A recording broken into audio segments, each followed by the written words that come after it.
Have you ever felt at a loss of words when you're in front of the CEO in the meeting and you know you want to make a good impression? If you desire to make an impact, it's important to understand how CEOs think. The CEO way of thinking isn't just about running a business. It's about running the business of you, because you are a business. The way CEOs think is very different from the way we've been programmed to think. In school, they teach you how to be good workers, they teach you how to be great implementers, but they don't teach you how to be a CEO. So in this video, what I want to share with you are 7 action principles on how to think like a CEO. The first action principle to thinking like a CEO is to master your mindset. Your mindset is what you think of as a result of what you see and what you experience. And that's exactly why 2 people who experience the same devastation can then therefore have 2 completely different outcomes in their life or make completely different decisions in your life, because your mindset is made up of a bunch of different conversations in your head. So CEOs understand this, and so therefore they get busy raising awareness to what conversations are going on in their head, and they are in control of the conversations that are going on in their head, because the conversations in your head go on to determine the decisions that you make. So the question you got to ask yourself is, what have you been thinking? What have you been telling yourself? What do you think of when you experience certain things? What do you think of when you witness or when you see certain things? Because whatever your thoughts are in that moment will determine what decisions you make and what actions or inactions you take. So then when it comes to a CEO mindset, one of the most important CEO mindsets is the mindset of abundance.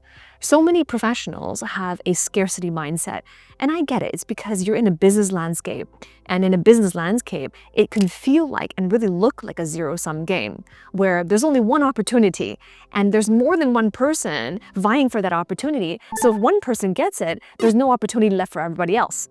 Or there's a certain budget in the company, and that budget is going to be allocated to certain departments. If one department gets that budget, then there's no more budget left for your department. Right? So there's many aspects of working in a business that really do seem like and feel like a zero-sum game.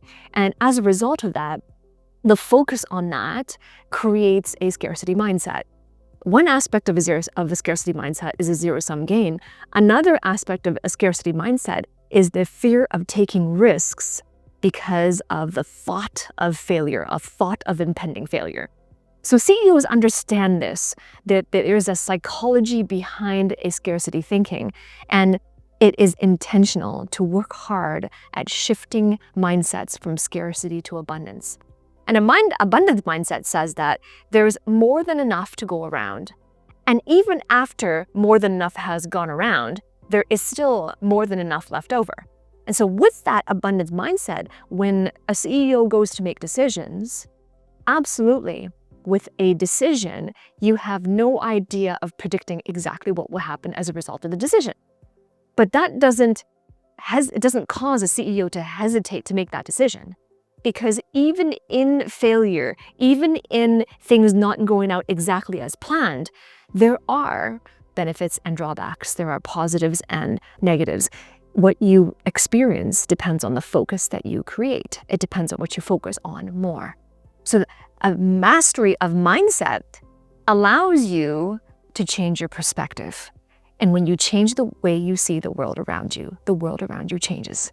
Action principle number 2 is pursue mastery over mediocrity. Now, recently, I took this trip to Japan, and last year I went to Japan twice with my husband because the first time we went, it was a bucket list item to go to Japan. And I have to say, I didn't visit every city in Japan. I only visited 3 cities in Japan. But one of the things that I noticed was that in Japan, in the cities that I visited, and this was Tokyo, I went to Osaka, and I went to Kyoto, is that there is a pursuit of mastery. Individuals mastering their crafts. They have restaurants that specialize in one dish. And they have chefs who specialize in the item they create, and they put so much intentionality to it. They put so much of their imagination into it in the pursuit of mastering their craft. And when I saw that, I said, here is a master at work. Here is someone who's purposeful in their work and not about focusing on the specifics of their work, but focusing on mastery. So what is mastery? Mastery is effortless execution with limited mental resources. When you've mastered something, you make it look effortless to everybody else. And this is something I really appreciated when I saw individuals in Japan, because they have it in themselves an intentionality to pursue mastery. And mediocrity is not acceptable, right? Mediocrity is like, it's not good, it's not great, but it's good enough. That's mediocrity. That shoulder shrug, that, oh well, it's good enough. That's mediocrity. So many people have that attitude. That's good enough. Why? Because it is difficult. Mastery is difficult. And if you don't see the meaningfulness in the pursuit of mastery, then the default is the pursuit of mediocrity. You may not have chosen mediocrity, but inaction is also a choice. So pursue pursue mastery. CEOs understand this, and they surround themselves in an environment with others who also pursue mastery. They surround themselves with individuals who support them in their journey to mastery. And they have reflective self-awareness to understand what areas in my life, in my knowledge, in my understanding, and in my wisdom have I still not mastered yet. But they have a sense of awareness, so much so that they realize when they haven't mastered something yet. They realize it. And once they've mastered it, the journey's not over. It is a continuous journey. Mastery is a continuous journey, and it requires commitment with consistent endurance. Action principle number 3, clarify your vision. And this is crucial because nothing becomes dynamic until it first becomes clear. And clarity is a difficult concept because sometimes we think we're clear on something. We think we're clear on our thoughts and on our communications. And then life gives you feedback then, well, maybe it wasn't so clear after all. So clarity, just like mastery, is also a journey and not a destination.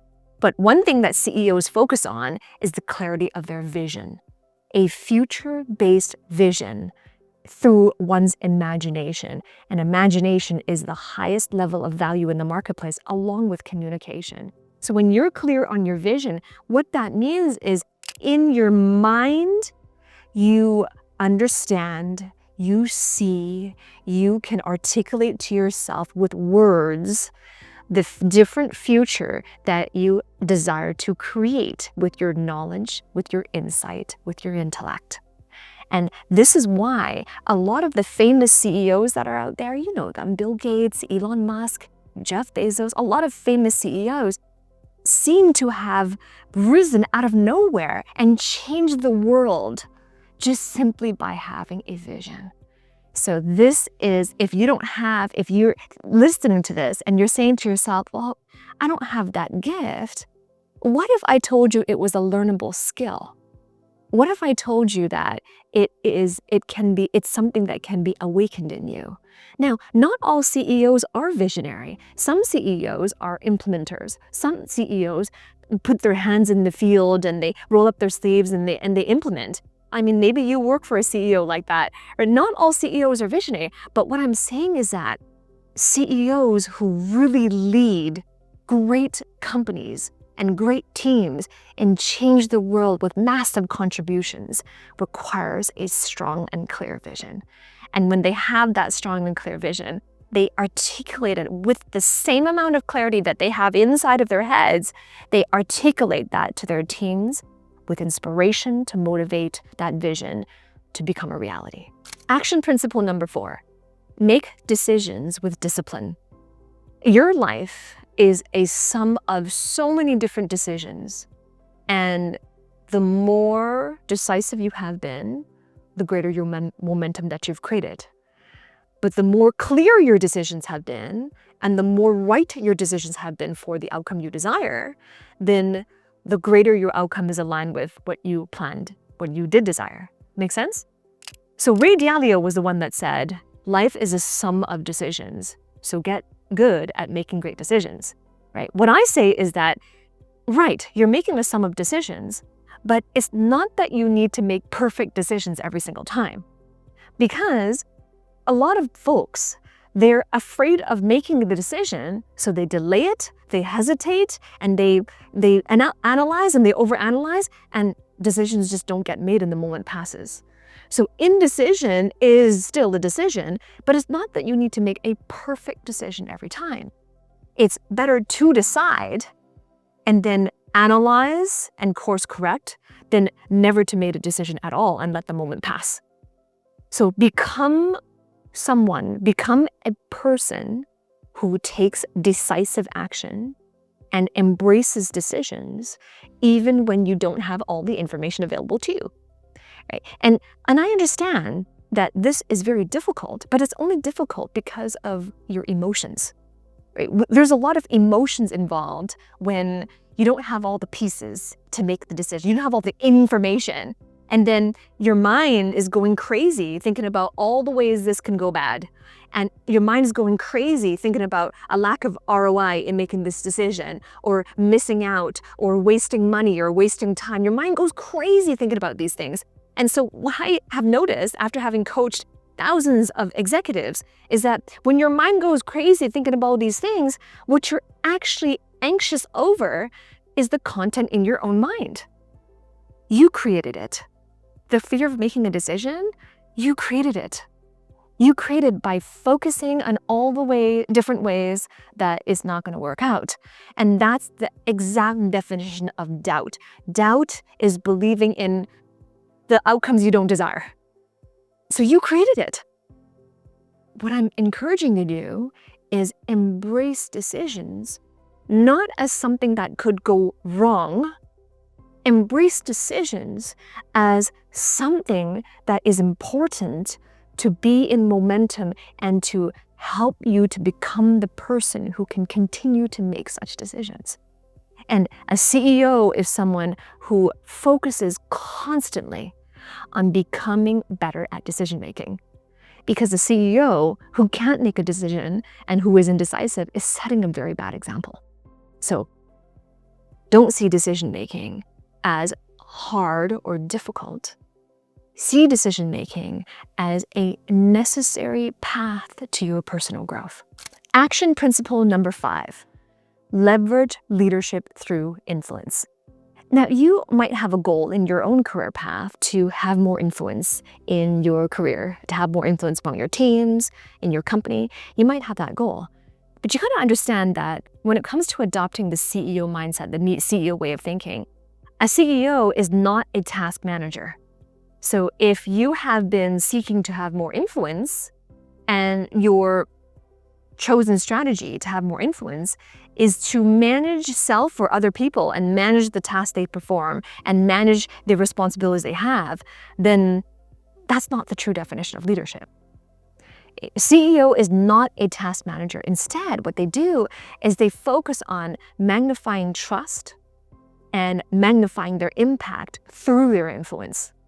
So how do you know that you've influenced somebody?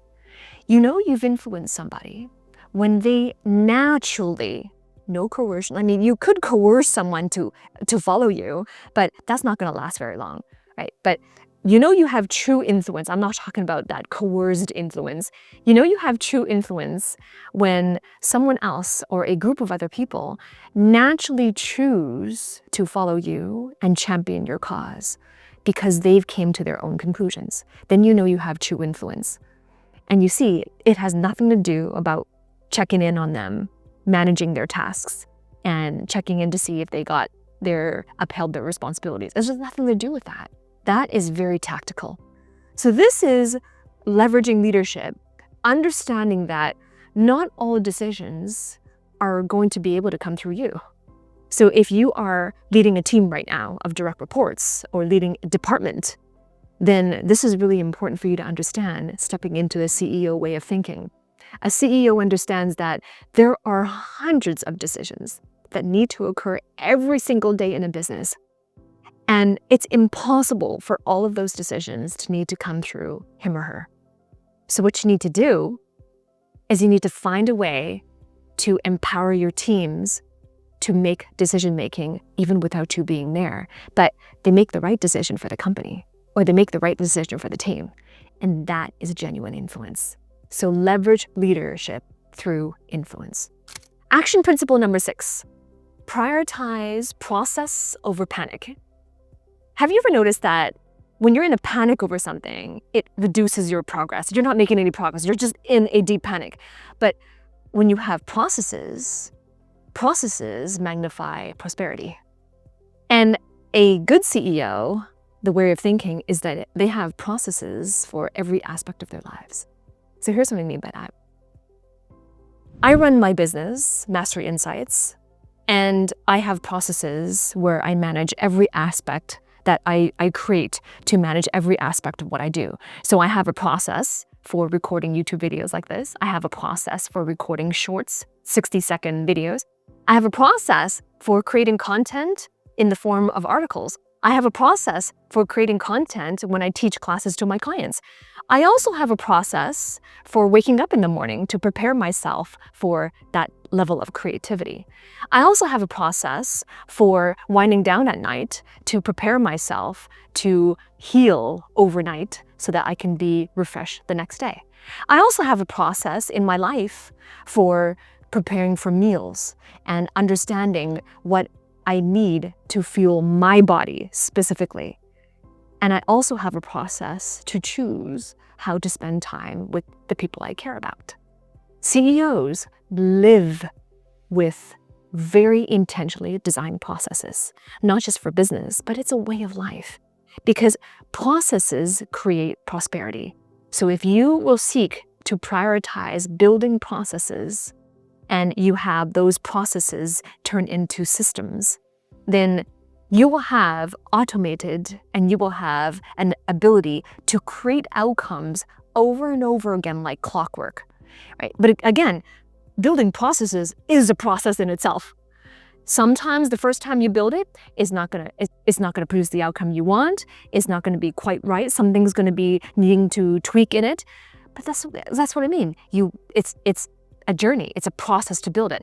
But once you've built it and it's proven, you test it, and it's proven to produce the outcome you want.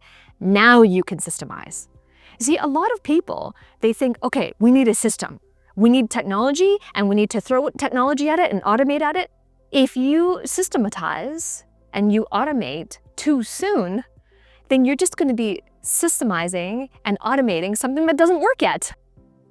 Right? So then shift your way of thinking. CEOs prioritize processes so they don't need to panic. Action principle number 7, cultivate courage to charge forward. CEOs, visionary CEOs, are momentum-based beings.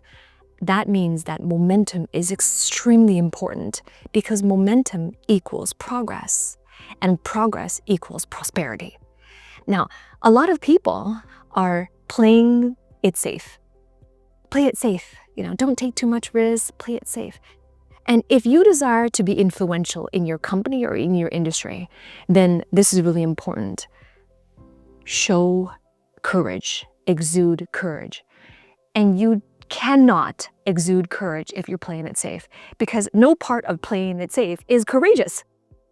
You see, there is an important and necessary ingredient to courage, and that is the presence of anxiety-driven fear. If you don't feel any fear or anxiety, then you're not really exuding courage. So here's what I mean by that. For those of you who know me, I have a fear of water. When I was in grade 5, I went swimming for the very first time, in elementary school, and our gym teacher took us to the swimming pool, and I saw all of my classmates diving in. And I've never done this before. I was very naive, so I dived in too. And I happened to dive in on the deep end. You can imagine what happened next. Panic. Don't know how to swim, swallowed a ton of water, and I was panicked. My lungs were filling. And then I happened to catch a glimpse out of the corner of my eye of one of my colleagues close enough. And my hand just reached out to her, just involuntarily, and I happened to grab her hair long enough to pull myself up. And I was enough of a breath to say, help me, help me. And then when I got to shore, that there started my phobia of water. And I haven't since learned to correct the phobia. So you see, I have a genuine phobia of water, which means that I cannot be submersed fully in water. Otherwise, it creates a sense of anxiety-based fear. So then if I later chose to go to the swimming pool or to the ocean, to the Pacific Ocean, and I went in and I was submersing myself deeper than chest with water, then you see, I am exuding courage because I have fear in the first place. So I'm exuding courage. But how many of you would agree, you're watching this right now, you can see, and I hope you can hear, that I've been speaking for a long time, right? I'm speaking on camera, I speak from the stage, I've taught in rooms with thousands of people in the audience. So I do not have a fear of public speaking. So if I were tomorrow to go onto a stage and speak in front of a live audience, I'm not exuding courage because that's not something I fear. It's just something that I do. I can go on stage and speak. That's the difference. Anxiety-based fear, anxiety and fear, is a necessary ingredient to exude courage. If you are playing it safe, then you're not fearful, you're not anxious because everything's familiar to you. So then therefore you don't have an opportunity to exude courage. So the way the CEOs think, CEO way of thinking, is that they cultivate courage so that they can charge forward. You also don't create momentum just by playing it safe. You also don't create influence just by playing it safe. Right now, at the time of recording this video, I have over 17 million views on my YouTube channel all around the world, right? Over 400,000, approaching 500,000 subscribers. I did not have global influence by playing it safe. I did not become a known speaker by playing it safe. Influence doesn't come from playing it safe. Influence comes from cultivating your courage. Don't wait for perfect conditions. Create them. CEOs don't wait until everything's perfect and then I can move forward. They don't wait. They create perfect conditions. And the only way you can create perfect conditions for you and your team members is by cultivating courage. You're going to be doing things that most people do not dare to do, but you do them by choice and with consistent, persistent endurance. That is courage. And courage is in the face of fear, not by playing it safe. The CEO way of thinking isn't just about running a business. It's about running the business of you, because you are a business. And business is a for-profit reflection of you. So if you desire to develop that CEO way of thinking for yourself so that you can advance, you can be in momentum, and you can have the influence you desire to have. And if you desire also to have that support and that mentorship from a CEO who can understand that, who does understand that CEO way of thinking, then invite you to look at the link below this video. Click the link and I have something to offer for you. It's called Mastery Accelerator. So click a link, it'll take you to a page, have a look through it, and if it makes sense to you, book a call to talk to someone on my team. And if we work together, then I look forward to serving you to my fullest and helping you develop the CEO way of thinking.